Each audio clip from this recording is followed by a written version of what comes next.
18절 내 상이 무엇이냐. 그러니까 다른 거 없죠. 이 사람에게는 상은 역설적이에요. 복음 전할 때 값없이 전하고 뭘 받지 않는다는 거예요. 받지 않고 전하고. 참 어떻게 이렇게 얘기할 수 있는지. 복음을 전하는 데에 내게 있는 권리를 다 쓰지 않는 것, 이게 상이라고 생각하네요. 완전히 이건 우리의 일반적인 사고방식을 뛰어넘는 겁니다. 좀 칭찬받고 인정받고 저 사람 사도야. 사도 중에서도 특별해. 이런 말 듣는 것도 상이 아니에요. 오히려 아무 대가 받지 않고 그리고 자기 그 권리를 쓰지 않는 것. 참 이걸 상이라고 이건 상도 아니죠 사실은. 근데 아시겠죠? 그게 복음의 열정이 자기를 사로잡기 때문에 그건 사람들이 일반적으로 생각하는 상은 아무 의미가 없는 겁니다. 이 사람에게는. 우리도 이제 그렇게 사는 게 최선입니다. 그렇게 못 돼서 그렇지. 일반적으로 생각하는 상이 아주 사소하게 느껴지는 그런 상태로 가는 거죠. 아주 근원적인 것을 붙들기 때문에 그렇습니다. 제가 언젠가 설교하는 중에 그런 얘기를 했을 겁니다. 죽어서 상급 받는다 이런저런 이야기들이 많이 있는데 이미 이 땅 위에서 우리가 살고 있는 삶 자체가 상급이다. 죽어서 좋은 집에 가고 하는 그런 상급을 생각하지 마시라 그런 얘기를 했습니다. 그러니까 지금 복음을 알고 그 은총을 알고 그 희망 안에서 사는 사람들은 더 이상 다른 것을 기대하지 않습니다. 당연히 그렇게 됩니다. 전 놀라운 거예요.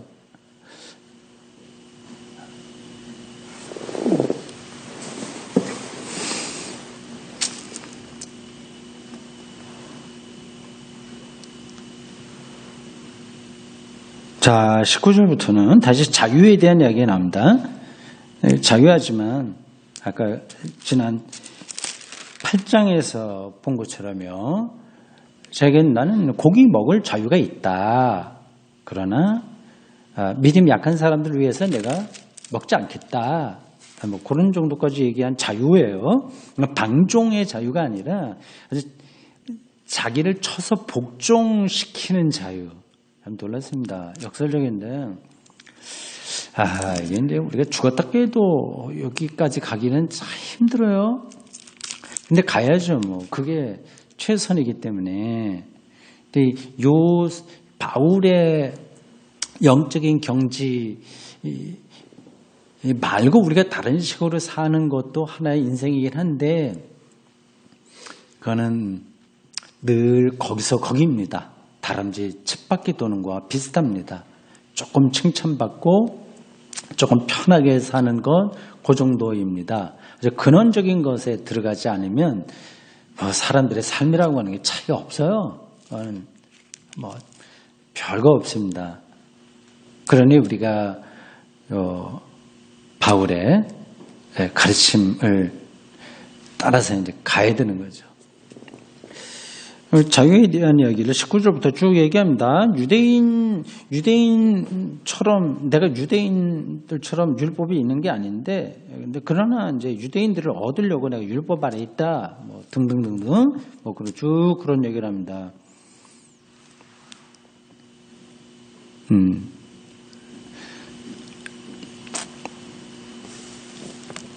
24절 보십시오. 오해될까 싶어서 설명합니다.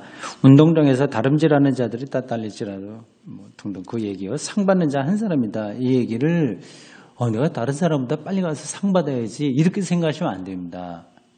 이거는 절대적인 세계로 가야 되는 우리 삶의 기독교인들의 그 긴급성, 시급성 그걸 얘기하는 거예요. 누구보다 내가 더 상을 받는다 그 얘기가 아니라 그 하나님과의 그 관계 속으로 전력 질주해야만 된다. 그렇게 하지 않으면 안 된다는 얘기입니다. 저는 이거 맞다고 생각합니다. 이거는 율법 종교가 아니에요. 하나님을 향해서 전력 질주하는 거. 근데 그 전력 질주하지 않으면 어떻게 될까요? 아무것도 안 됩니다. 죽도 밥도 안 됩니다. 근데 무조건 모든 거 교회 일도 열심히 하고 모든 거 열심히 해야만 되냐? 그 뜻은 아닙니다.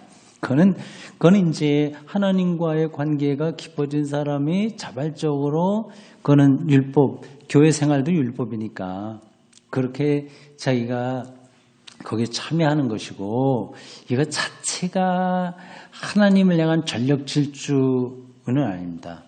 조금 그건 다른 문제예요. 이런 것들을 하나의 형식으로서 가는 거예요. 이런 형식들은 자칫하면 정말 율법으로 떨어질 수 있습니다. 궁극적인 생명, 예수 그리스도의 십자가와 부활이 말하고 있는 인간의 죄와 죽음으로부터의 해방.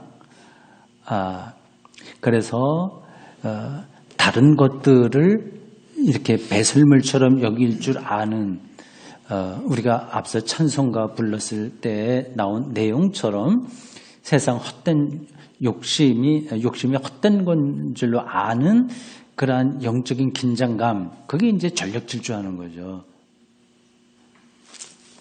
그 뜻입니다. 24절을 오해하지 마시라는 겁니다. 내가 저 집사보다 더 앞서 가야지 그게 아니라 다름질은 오직 영적인 차원에서는 자기 혼자 하는 겁니다. 혼자 다름막질하는 거예요. 전력 질주해야죠.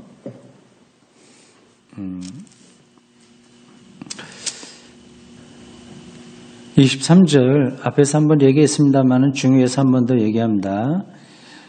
이 바울의 그 마음이 확 느껴져요.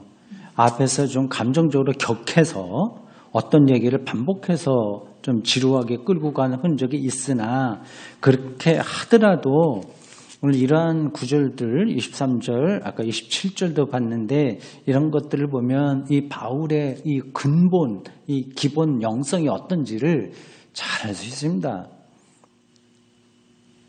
저희가 율법 있는 사람들에게는 율법 없는 자에게는 율법 있는 자처럼 하고 율법 없는 자에게는 내가 그리스도 안에서 율법이 있으나 율법 없는 자처럼 사는 것은 결국은 복음 때문에 그런 거죠. 복음. 그런데 이 복음을 그냥 사람들한테 전하는 것으로 끝나는 게 아니라 자기 참여한다고 그랬어요. 그러니까 복음적으로 사는 거죠.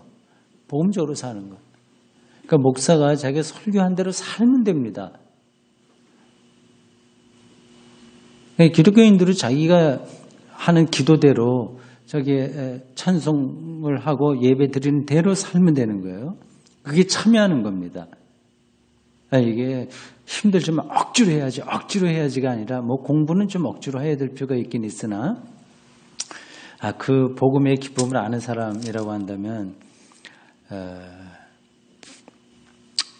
자기를 쳐서 복종해야 되겠다 하는 생각이 당연히 들게 되죠. 그거는 다른 것으로 주어지는 기쁨과는 차원이 다르기 때문에 그렇습니다.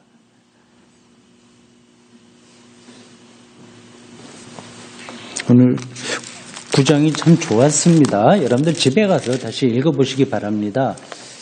여기 여러분들에게 나눠드린 유인물 중에 21절 주석한 부분 시간 되는 만큼 잠깐 읽어보겠습니다. 그거는 바레트라고 하는 사람이 쓴 고린도 전서 주석 일부입니다. 이러한 사실을 통해 우리는 다음과 같은 이러한 사실이라고 하는 것은 앞에 20절을 가리켜요. 율법에서 자유롭지만 율법적인 사람들을 위해서 내가 율법 있는 자처럼 산다. 그런 이야기요. 그런 것들을 통해서 우리는 다음과 같은 이해 곧 유대인들의 의무로 인정하였고 유대인들의 의무라고 인정했고 모세 오경을 따르는 것으로 나타내려고 했었던 그런 복종, 이건 율법적인 복종이죠. 이거를 바울은 더 이상 하나님에게 돌리지 않았다는 것을 알게 된다. 그러니까 율법적으로 하나님에게 복종하는 것은 그거는 정말 하나님에게 복종하는 게 아니야. 그 뜻인 거죠. 그러나 이것은 오해일 수 있다. 바울이 그 문장은 빼고 읽으세요. 이게 뭐 앞뒤가 좀 잘 정확하게 그 문장이 말해주고 있는 것 같지는 않습니다. 일단 빼고 읽어도 상관없습니다. 바울이 더 이상 유대인이 아니고 이방인이 아니라고 해도 그는 복음의 관점에서 이방인과 관계를 맺고 있다. 바울은 참 특별한 사람입니다. 유대인 중에 유대인이고 이방인 중에 이방인이죠. 태어나면서부터 로마 시민권이 있었던 사람이니까요. 그러니까 다소에서 출생했습니다. 다소가 로마의 직할 식민지였습니다. 그래서 거기서 태어난 사람들은 다 로마 시민권이 주어졌습니다. 마치 우리나라 사람이 하와이로 이민 가서 아기를 낳으면 거기서 출생한 사람은 다 미국 시민권 주잖아요. 비슷한 겁니다. 율법 없이 사는 사람들에게는 나도 율법 없는 사람들처럼 했습니다. 나는 하나님에 대한 율법의 의무에서 자유로운 사람이 아니라 그리스도에 대한 율법의 의무 아래 사는 사람입니다. 이 사람에게는 율법이 이중적인 거예요. 그러니까 구약에 있는 그런 사람들의 율법으로부터는 자유롭죠. 그러나 그리스도의 율법에서는 자기는 거기에 속한 겁니다. 정말 특별한 캐릭터, 신앙적인 정체성을 가진 사람이에요. 이것은 율법 없이 사는 사람을 얻기 위하여 의뢰한 것입니다. 그렇게 성경 번역이 됐습니다. 이 규절은 서신에서 가장 난해한 문장 중에 하나이면서 가장 중요한 문장에 속한다. 왜냐하면 이 규절에서 바울은 그가 그리스도 안에서 맺은 하나님과의 새로운 관계가 요거 핵심이에요. 그리스도 안에서 맺은 하나님과의 새로운 관계. 이건 우리 오늘 그리스도인들 오늘 우리에게 딱 맞는 이야기들입니다. 우리는 우리가 사는 세속 사회를 유대인들의 율법 사회라고 생각하시면 됩니다. 근데 우리는 기독교인이니까 그리스도 안에서 하나님과 새로운 관계로 사는 거잖아요. 하나님께 대한 그의 복종의 의무를 어떻게 표현하고 있는가를 보여주기 때문이다. 구약 율법적인 게 아니라 그리스도 안에서 율법, 하나님의 복종인 거죠. 로마서 6장과 비교하라. 여기서 바울은 만일 그리스도 교인이 율법에 따라서가 아니라 율법은 이제 악을 멀리하고 선을 행하는 겁니다. 좋은 것들이에요. 율법에 따라서가 아니라 현재 그의 죄의 상태 가운데서도 인간을 향한 하나님의 사랑을 의미하는 은혜로서 하나님과의 관계를 맺는 거라고 한다면 그 두 개 구분하실 수 있겠죠? 율법에 따라서 하는 게 아니라 은혜로 하나님과 관계를 맺는 것이라면 그 제멋대로 죄를 지어서는 안 될 이유는 뭔가?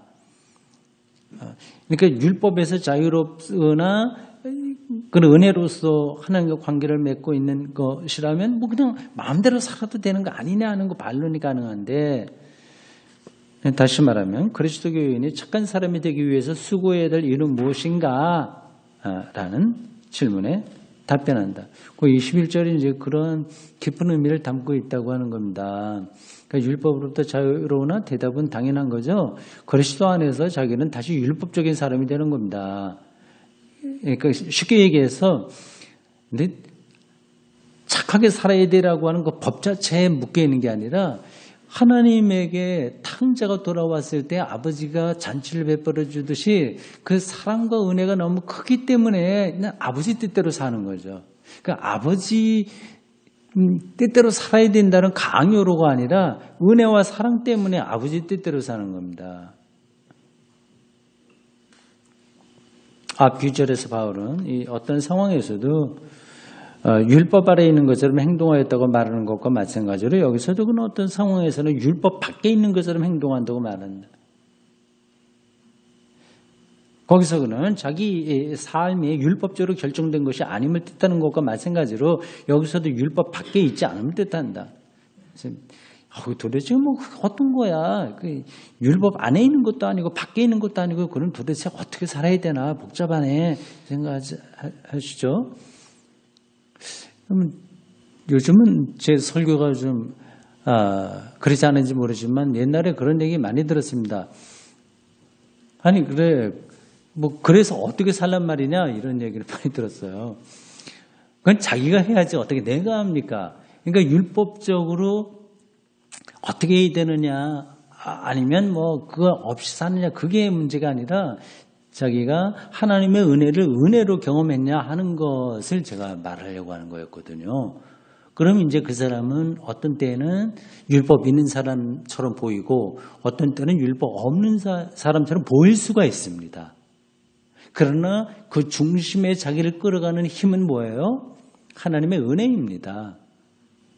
거기에 감격해서 자기는 어떤 사람들과는 율법적인 관계, 어떤 사람들하고는 율법 아닌 관계로 제가 매 순간 결단하고 고민하면서 자기 인생을 살아가는 거죠.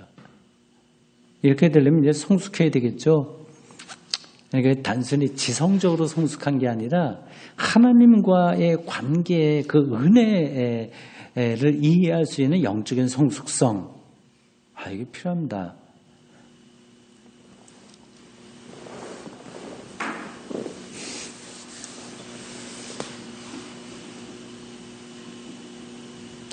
이 점에 대해서 바울은 분명히 확증한다. 그는 하나님에 대한 율법의 의무에서 자유로운 사람이 아니라 그리스도에 대한 율법의 의무 아래 사는 사람이다.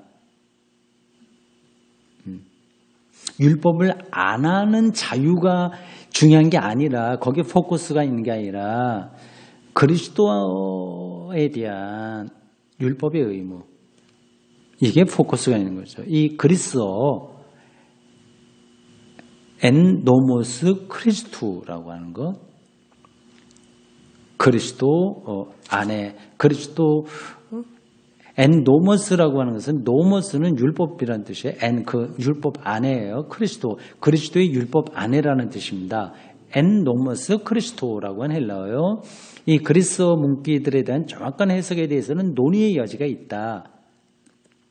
그 율법 노모스 어떤 영어로는 노음이라고 합니다. 노음, N-O-R-M 어떤 규정, 규범 그런 거죠.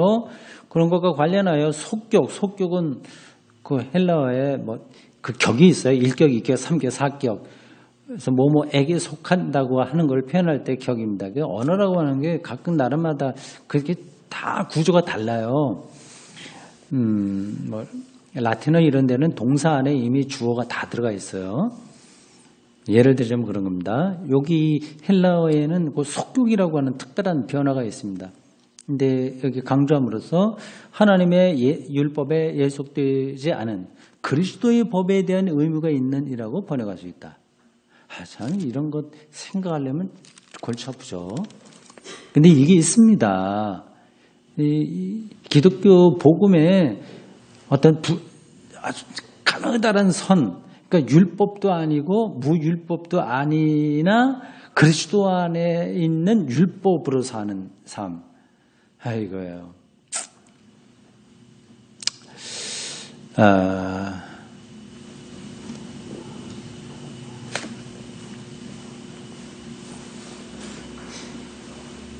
오른쪽으로 넘어가 보세요. 중간쯤 보십시오. 중간 약간 위에 율법은 창조주의 선함에 대한 인간의 의존성 및 복종에 대한 의무를 드러내 주었다. 율법은 어떻게 바르게 살아야지 하나님이 창조하시는데 그거를 알려주게 되었습니다.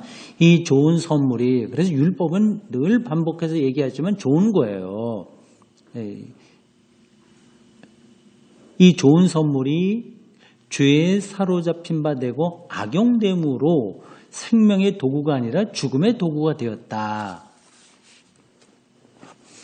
이런 거 여러분들 경험하실 겁니다. 예를 들자면 이제 테니스장 가는데 테니스는 재밌잖아요. 즐거운 거, 좋은 거잖아요. 근데 그걸로 싸워요. 거기서 누가 잘하냐 안 하냐 하는 걸로 막 흥분하고 막 야단입니다. 그러니까 율법이 좋은 건데 창조주 하나님의 질서에 따라 살아야 되는데 그게 이제 자기를 자랑하는 게 돼버립니다. 거기서 아니면 거기서 주눅이 들든지. 근데 악에 사로잡힌 바 되고 악용되어서 그렇게 된다고. 그건 정확한 진단 아니겠어요? 우리는 율법이 율법주의로 타락하였다고 말할 수 있다.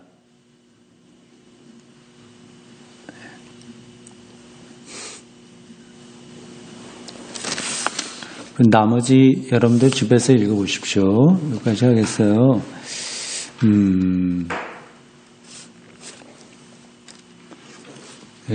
율법과 복음의 관계가 완전히 다른 것은 아니나 같은 것도 아니고 요거의 관계는 그리고 또 단순히 교리적인 게 아니라 기독교 신앙의 근본을 나타내면서 실제 삶을 얘기합니다. 삶의 능력. 그 하나님 나라는 말에 있는 게 아니라 그 능력에 있다고 하는 것처럼요.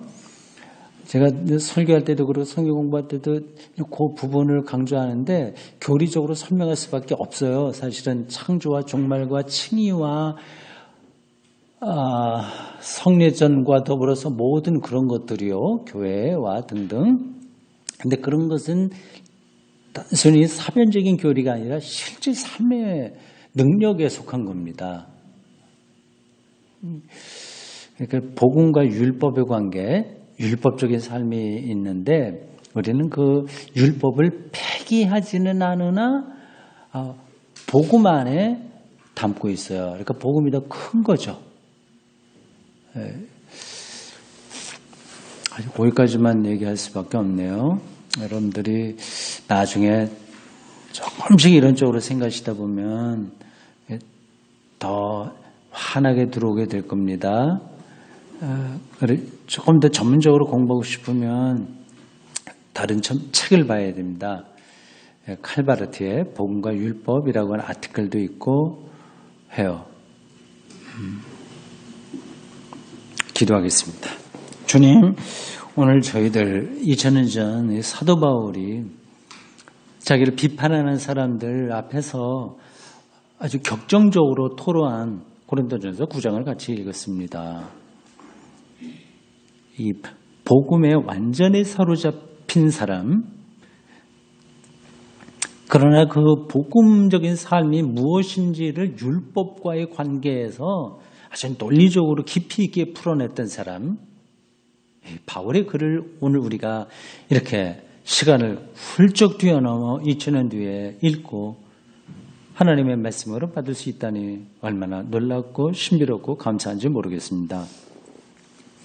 오늘 말씀에 나온 것처럼 우리가 복음을 그냥 정보로서가 아니라 참여하는 사람으로 살기 원합니다. 복음의 사람이 되도록 저를 붙들어 주십시오. 예수님의 이름으로 기도합니다. 아멘. 수고하셨습니다.